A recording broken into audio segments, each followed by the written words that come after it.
नमस्कार, आप देख रहे हैं न्यूज चक्र। मैं अभिसार शर्मा। मैंने राहुल गांधी के अब तक कई प्रेस कॉन्फ्रेंसेस देखे हैं दोस्तों, मगर राहुल गांधी को इस कदर आक्रामक मैंने आज तक नहीं देखा।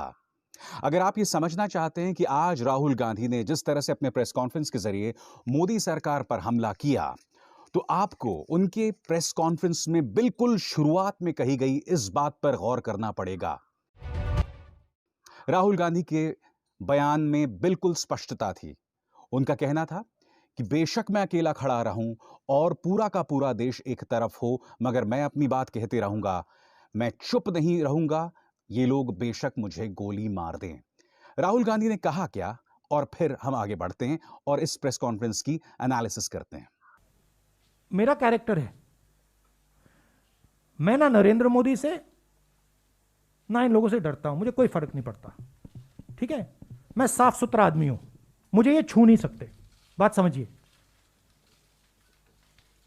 हाँ, गोली से मार सकते हैं वो अलग बात है, मगर छू नहीं सकते।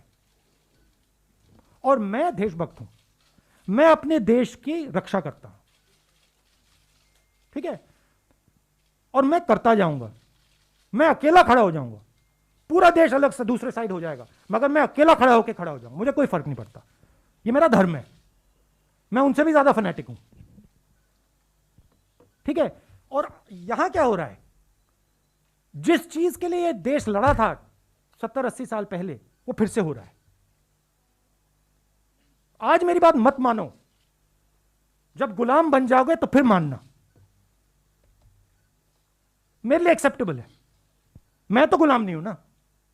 कहीं ना कहीं पूरा का पूरा टोन जो है इसी बात से सेट हो जाता है पूरे प्रेस कॉन्फ्रेंस का।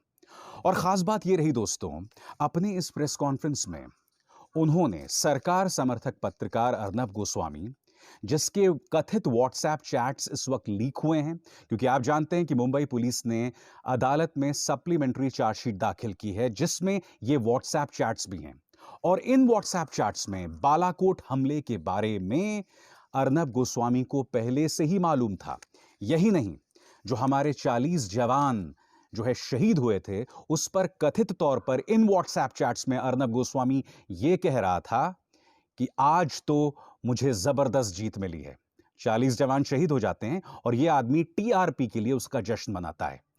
मगर मैं आपको दिखाना चाहूंगा कि राहुल गांधी ने इस पर क्या कहा। बहुत बड़ी बात की। कहीं ना कहीं वो ये इशारा कर रहे हैं कि जिन 5 लोगों में से एक या किसी ने भी लीक किया है ये अर्नब गोस्वामी को, अर्नब गोस्वामी के साथ साथ उस शख्स की भी गिरफ्तारी होनी चाहिए। और वो इशारा किसी और की तरफ नहीं, बल्कि देश के प्रधानमंत्री नरेंद्र मोदी की तरफ कर रहे थे। सुनिए। Reflection of the mindset of the prime minister. जो इनकी माइंडसेट है वो उनकी माइंडसेट है। ये देखो, हमारे लिए बहुत अच्छा हुआ है कि हमारे 40 लोग मर गए, अब हम चुनाव जीत जाएंगे। आपने इंफॉर्मेशन दी, इंफॉर्मेशन चार पांच लोगों के पास थी। ऐसे मिशन में पायलट्स के पास नहीं होती है। ऐसे मिशन में पायलट्स को लास्ट मिनट में मिलती है।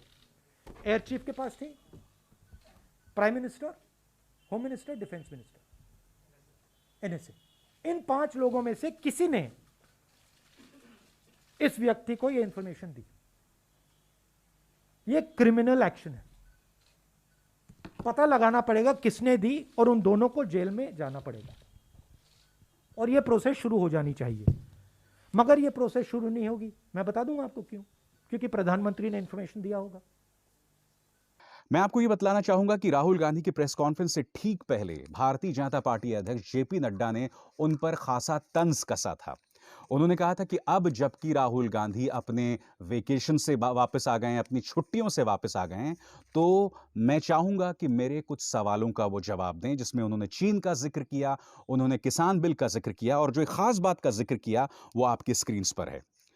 उन्होंने पूछा, When will Congress stop provoking and misleading farmers of India? Congress कब किसानों को भड़काना और भ्रमित करना बंद करेगी? Why did UPA stall the Swaminathan Commission report for years and did not increase the MSP? यहां पर क्या कह रहे हैं जेपी नड्डा कि आखिर स्वामीनाथन कमीशन को यूपीए ने क्यों मुलतवी किया, उसे टालते गए और MSP यानी कि न्यूनतम समर्थन मूल्य नहीं बढ़ाया? Why did farmers remain poor for decades under Congress government? आखिर किसान गरीब क्यों रहा इतने दशकों तक कांग्रेस के शासन में? Does he feel sympathy for farmers only in opposition? क्या वो किसानों के लिए हमदर्दी तभी महसूस करते हैं जब वो विपक्ष में होते हैं? जेपी नड्डा आगे क्या कहते हैं? Rahul Gandhi has been spreading lies that all APMC mandis will be closed down.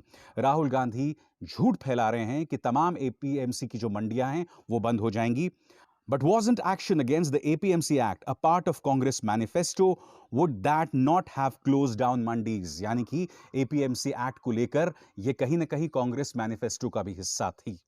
अब इसके जवाब में राहुल गांधी क्या कहते हैं आप खुद सुनिए. राहुल गांधी कह रहे हैं कि मुझे जेपी नड्डा के किसी सवाल का जवाब देने की जरूरत नहीं है. जेपी नड्डा मेरे प्रोफेसर नहीं हैं.